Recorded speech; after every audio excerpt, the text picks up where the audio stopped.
this is Coffee with Kim. I'm excited to have Tim Yazzie with us today.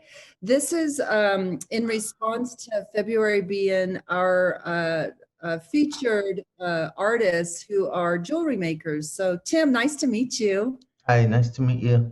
Thanks Yeah, for having me on. thank you. So, tell us where you live and what your tribal affiliation is, and just maybe a R- little about yourself. Yeah, right now I'm not on the res. I'm living in Tucson, Arizona, Oh, smack cool. dab in the middle of the city. But I was raised there in New Mexico. Half time I was in Santo Domingo, and then the other half I was in San Felipe. But more than that, I traveled around. I was in California when I was a kid. I was being raised out there. But my affiliation is in San Felipe, Pueblo, and I don't want to,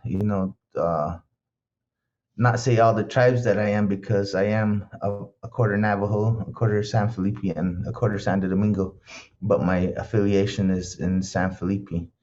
That's where my census and all that is. So that's where I claim. And But so then in reference to your work, are you attributing your jewelry to all of those tribes? yes, I try to incorporate things I've learned in. I don't know too much of the traditional side of Navajo, but what I do know, I try to incorporate that. My grandpa was a he made rugs and he was a silversmith too, and so I kind of think I want to get more into incorporating like rug designs and things of that nature from my Navajo side, but mostly the stuff that I do I learned from an Hopi artist, and I mean I didn't learn from I worked for him, and working with him, that's how I picked up the silver. And one day I said, I bet you I could do that. And he says, well, go ahead, do it, try it. He said, nobody's going to ever be able to teach you. He said, just do it. So that's what I did. In '94, I bought myself a saw and tank, and I went and tried to make this overlay.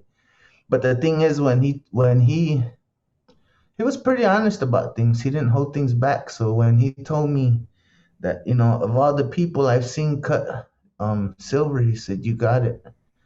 He said, Oh, "Don't ever lose it." Yeah, he said, "Be better than me." wow. So that was the turning point in what I was gonna chase. I noticed that with your silver work, there seems to be storytelling that's going on. Yeah, somewhat. It has a lot of. I think all natives we grow up with stories that help us through life. So whether it be prayers or whether it be dances or whether it be the songs in dances or the sky or whatever you see when you go to the field when you're planting. It could be a spider crawling on a whatever, You just sit there and watch it. My uncle was one of those guys who'd just sit there and watch everything. And you always would ask him, well, what are you thinking? What are you tell me something? He said, just sit and be quiet. Just listen, watch that. Look at that spider. What I wonder what he's thinking. Or the ants. He used to always watch the ants. So just little things in everyday life, just kind of, it's just one of those things, when you know, and to put it into a piece of jewelry, and then it comes alive, and then I don't usually, when people say, well, what does all this mean? Mhm. And I tell them, well, it means first of all that I need to make a living. Second of all, I wasn't thinking that when I was putting it together because I get up and I just say my prayer and I go in my room and whatever comes comes. That's how much faith I have in my creator. So I just ask him, I say a little prayer, just guide me today and tell me what you want me to do. So when I get up there, and then it usually doesn't make sense to me until that person wants to take it home with them, and then I get a vibe with that person, and then I start telling them what I was thinking when I was making this particular piece was, and then and then the person will say, "Wow, that's kind of what my life is like," or and it's one of those things that a prayer will tell you things and it'll Right. guide you. So when the right person comes along, I think that's why my jewelry sells because it's made for somebody. It's not just made for me. It's not just made for um, anybody. It's really actually made for somebody. So when that person comes and the prayers are strong, they'll bring them to you, and then here you go, that's yours. and they just take it. They Uh, don't, yeah, they don't ask, how much. It's just, and I get a lot of inquiries. How much is how much is how much, and that's just. And the thing I think is the most important is if you use natural stones, because from what I was taught is that the stones, they have a soul just like us. They're living, breathing things. So you got to respect all of that. So you're not just saying a prayer just to say a prayer. It's just you're asking for guidance. You're asking for things to happen, and that's how it works for me. So regardless of if I think this is gonna sell or if I'm thinking it's not looking the way it should be, I just say okay, well, and then if it doesn't want to do it, then I'll just set it aside for a little bit, mm, and then I'll walk away, or I'll do something else, and then I'll come back to it. I say, "Are you ready? You ready to do this?" Because man, sometimes the stones will break. Sometimes it just doesn't want to do what you want it to do. right. So you just got to kind of surrender. Kind of like my life, I had to surrender because I was headed down the wrong path. But once you surrender and let things take over, and here you are. Here I am. That's a So great. yeah, that's kind of where I'm at right now today. So your jewelry is very intricate. I was looking at some of the pieces that you had sent to us as Mhm. previous pieces, and lots of inlay, and the stones are just right next to each other.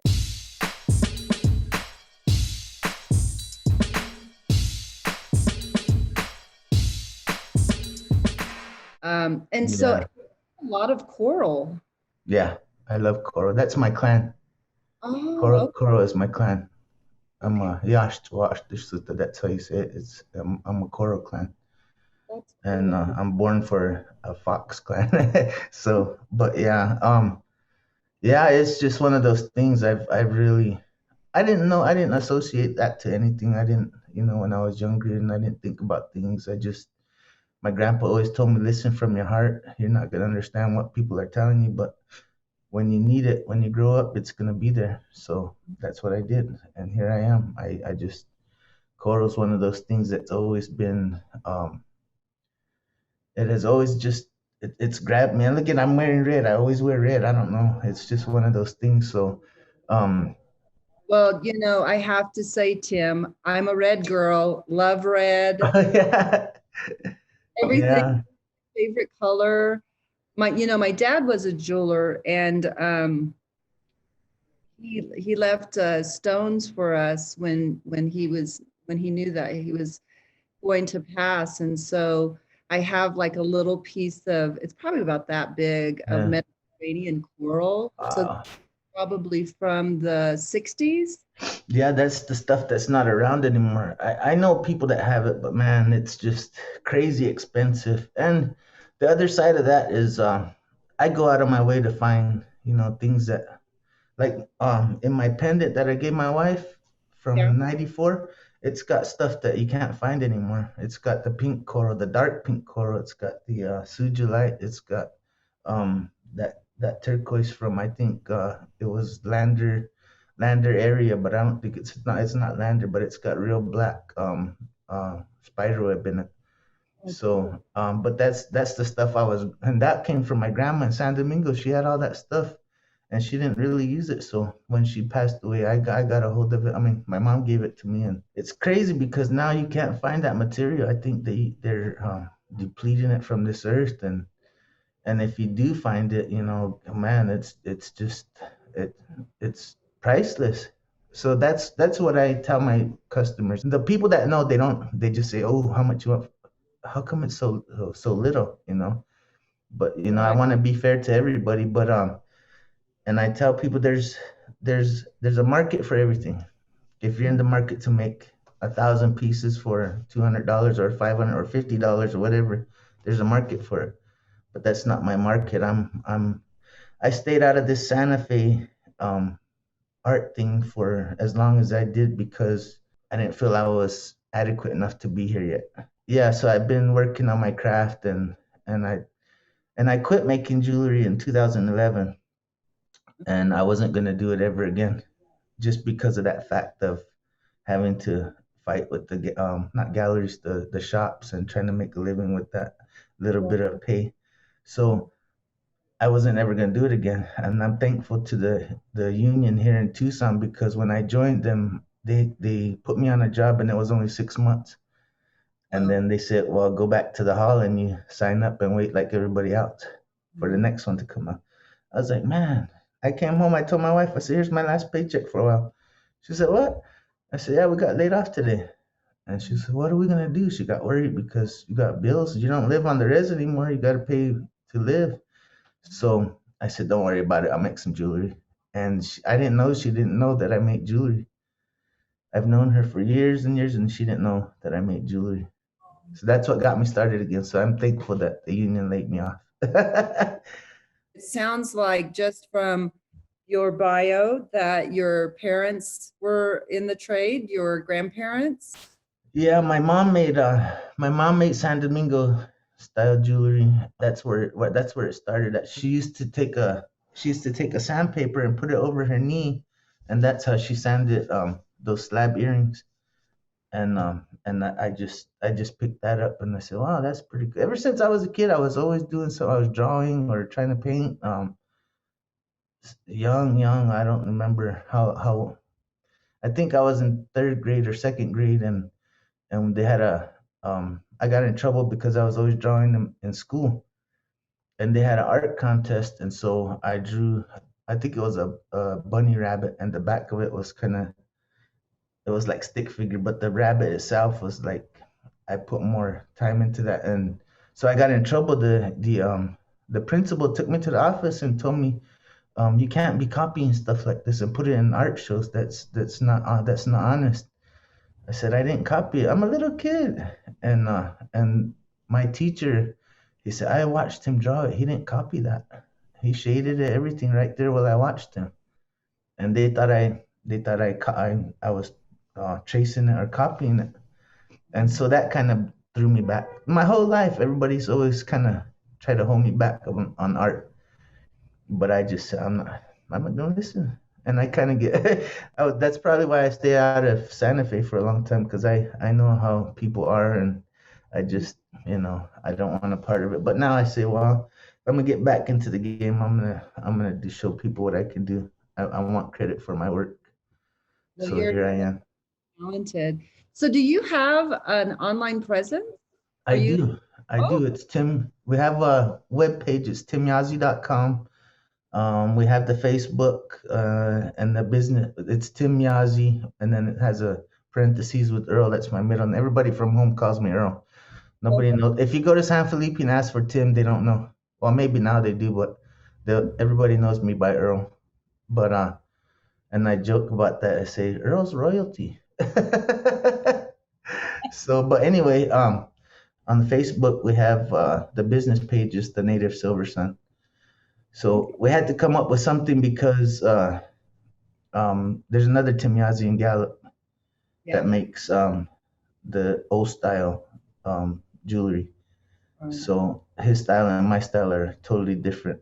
So I had to come up with something. My wife and she said, "Well, your grandpa is a silversmith, so you're a son of a silversmith, so and you're native." So that's how that came about. It's native, the Native Silver Sun. I love And that. that's LLC, yeah. I want to show the audience some of your pieces. I think you have some right there. This is a bracelet I did for my wife for Christmas a couple years ago, and it's got hummingbirds in it. Um, the story behind the hummingbirds, and it's got prayer feathers, and then this is kind of a Navajo design, the Quito on the bottom. And so the story behind the hummingbird, I think I've been told that it's one of the. And what's the stone? This is this. Oh shoot, you can't see it. It's a spiny oyster stone, and the bezel there is something that I kind of came up with. It's kind of a mistake, I think, and I just went with it and I started doing those Just a over and tad. over again. I call it a step bezel. I So love it.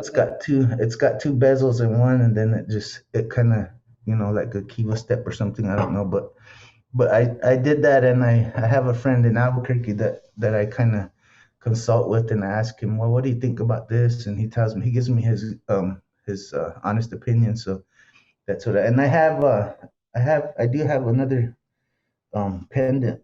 This one I did back in 95, I think. That's when I had the stamp. This one shows the grinding of the corn and the flute player, blessing the ground so we can have the corn to grow. And like I was talking about, that's pink coral. There's sujil. It's bad, you can't see it, but this is the turquoise I was talking about. Yeah. That's the real fine black spiderweb turquoise. But I did this way back in '94. The second year I started making my jewelry. And so if I was telling you about the stamp on the back, yes, you can't see it very well, but it says Tim Yazzie on it. Mhm. It's a little tiny stamp that I ordered from IJS, and my the guy I learned with didn't like it, and he said you got to come up with something that's not really art. So I said, yeah, okay, and then we discussed about the brand, and that's what became my stamp. But more than that, now I do my whole name of how I used to sign my paintings. It's just a T with a long top, and then it has Yazzie underneath. So Okay. that's I put all of that on my work now. It's T Yazzie, and then it has the little brand on the bottom. So that's my signature now. And I think I'm so grateful that Santa Fe's been good to me. I only went 1 year, and then this COVID thing hit, and we Oh, haven't been back. And then I'm still in for if we have it this year. yeah. But people tell me when I said I'm gonna get into indie market, I'm gonna put my application in. Other artists, well, don't be discouraged if they don't let you in the first year. Don't just keep doing the applications. Right. And I said, what do you mean? He said, then a couple of guys tell me what. One of them said it took me 6 years, and the other one was like 10 years. And I've known people that have been trying to get in for 20 years and still haven't got in. I Oh, said, I said, I'm gonna get in. You watch and see. I'm gonna get in. And I put my application in. Next thing you know, they let me in. I was, I was only being facetious. I didn't mean. And man, it made me cry that's because, awesome. Your yeah, first year, was 2019? yeah, yeah, 2019. So that was my first year, and we did good. I was so thankful. All Wow. the prayers and all the hard work and all the. I don't like to just I don't like to make it sound like something, but it really is. It's a journey, and I'm glad I got here. It is a journey. I Yeah. believe wholeheartedly. So in reference to 2020, how did that year end up being for you having to go virtual? Oh, 2020, I got worried when they said they weren't going to have it because we were supposed to go to another show up in Indianapolis. We got into that one, the Idol George, and we were trying to get in. We're still trying to get into the one in Washington, the Smithsonian. So when this COVID hit, I was like, well, they're cutting, and it didn't really bother me, but I kind of like, so we don't have no. So should I go back to work or? So I just decided, well, I'm not gonna worry about it. I'm just gonna do what I do. I'm gonna say my prayer and just let it happen. Mhm. And that's when Rebecca, my wife, she started, doing the stuff on the internet, and it was unbelievable because we just and it's still crazy to me that people just want it, That's and awesome. I need to knock on wood because that's if that goes away, I don't know. I'm gonna have to go back to the shops. I don't want to do that or go back to the By union. the Yeah. way, we are in the middle of doing a sub brand in SWAIA to support a digital market space for our Uh-huh. art. We're so excited about it. Yeah. And I'd like to find out about that. So I'm not really good with the computer stuff. I'm that res guy that just it's whatever it is. And I've never really I don't even know how to type. This is how I type. Two fingers. But I guess I need to learn it. I've been talking with Eric, and I tell them my ideas about things. Because I know I've been around for a long time. A lot of these artists think that it's my first rodeo, and where did this guy come from? How did he learn? Or I just I've been around. I've worked for award-winning artists. I have a few awards myself. I just don't put it out there. It's for me. It's for me to be happy. No, we're definitely in a new era, aren't we? I Yeah, feel there's even though we're extremely hopeful that we could hold maybe a hybrid of some sort, it's definitely not up to SWAIA, but we're not going to be idle in this. We're definitely going to move forward and try to bring forth viable opportunities for artists. And so, because I feel like we're all in this innovation place of how do we overcome what we're experiencing right now? yeah, yeah. I think that was the main thing is the people that aren't flourishing right now are the people that aren't on the internet. Mhm. I think, and I think sitting back and just like I said, I'll just sit back and let it happen. You can say as many prayers as you want, but if you're not doing the work, it's not gonna happen. That's true. And so that's kind of where I'm at, and I'm so grateful to have my wife with me because she's the one that kind of pushes me. What are you working on now? Are you in creative mode?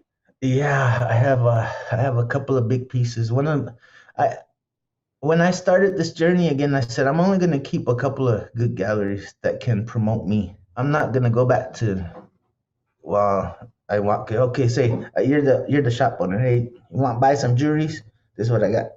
And then they say, oh, Gallup's worth. They'll throw it on the scale and they'll say, oh, it's only worth $70. But in the town, I say, how much? They'll say, how much you want for it? Well, retail it's $1,500. Oh no, we can't do that. I'll give you 250. You're not even gonna give me a real wholesale. So yeah, that's not where I want to be at. But Yeah. I do. It takes me time. And I don't know if you've seen the corn bracelet I just did last week. That one took me 8 days, and I was there for probably 12 to 14 hours a day. This is one. I don't know if you're gonna be able to see that. There's a Okay, yeah. design coming along. This is gonna be a pendant, a big one, and I've got a couple other bracelets, probably the same width, but I've already got all the design. I got in there this morning about 6 and started, and Wow. but That's yeah, that's how it starts. Is just this Is thing. that going to be a bracelet? No, this is gonna be a pendant. Okay. I got an order for a lady wanted a pendant to add on to her necklace, so this is gonna be on the side of it. But I have a couple of big bracelets up there that's gonna be, the bracelets are almost that wide too. It's gonna Okay. be inch and a quarter wide, and this guy, the gallery that I was telling you about, he's here in Tucson, and his name is Medicine Man Gallery. There's him, and a place in Albuquerque is Wright's Gallery. I've Mm, known the previous owner. I mean, buying from me for day one, and somehow he knew there was gonna I was worth something, and that's where I got this piece back from. He had it mm. in the back of his safe and wasn't selling it. So that's probably the two biggest ones that I'm trying to get into. Um, Bill Faust Gallery. He wants some of my work. I just haven't got around to. This internet is just keeping me busy, and I'm so happy about it. Yes. So, but that's probably the only maybe two or three that I'm gonna keep, and then the rest is gonna be. I gotta get. I think I've paid my dues, and I have to get what's coming to me. I think I've earned my where I'm at right now, and and You know, I've owned, that is the hardest thing for artists who've never entered into Santa Fe Indian Market is I feel like there's this space where people feel like it's oh, I'm not going to get there, or whatever that is. oh yeah. And I love to hear you talk about your self-worth and that you what you make has value. How did you get there, really, Tim? Well, I'm gonna tell you, I don't share a lot with people my background. I'm in recovery right now. I've been almost 7 years now sober. But the whole time I was learning and making things, it just became complacent. I Mhm. um I was okay. I just make something real fast for that week, maybe 2 or 3 p.m. Go sell, make $200-300, and it's good. Mhm. But knowing in the back that I could be better, I could do, you know, I was so insecure about things. Oh, I wonder what they're gonna think about it. I wonder who's gonna say, that kind of thing. And I think that's a lot of with the pueblos. I think there's, or I don't know if it's all Indians, but the people I do know, they always doubt themselves like that. And I was like that. I would always have to get the okay from mom or sister, or what do you think about this, or what do you, and and being sober, your mind is clear, and you start thinking about things. And for me now, it's like, I don't care what they think. I'm just gonna make it because it looks good to me, you That, know. But now that I'm in that mode, I'm very, very hard on myself because now I become a perfectionist. I don't like that word because every little thing now has to have. I gotta figure out that balance between, okay, it's good, I fixed it, or I made a mistake, and it don't show, but in your head that you did something, or I had to cut that piece out, or I had to cut that design because it didn't look right. Whatever the case is, but the the insecurities, I think, is what gets people to not shine. mhm. So if you can come over that insecurity and just do it and let it be seen, and then people just like, wow, how did you? And that's my thing. I tell my wife all the time. I say, I just want. It doesn't matter to me to the general public because they're gonna like it anyway because they haven't seen it. But for my thing is when the artists see it, other artists, then they say, wow, how did he do? I wonder how he did that. Yeah. That's what makes me tick.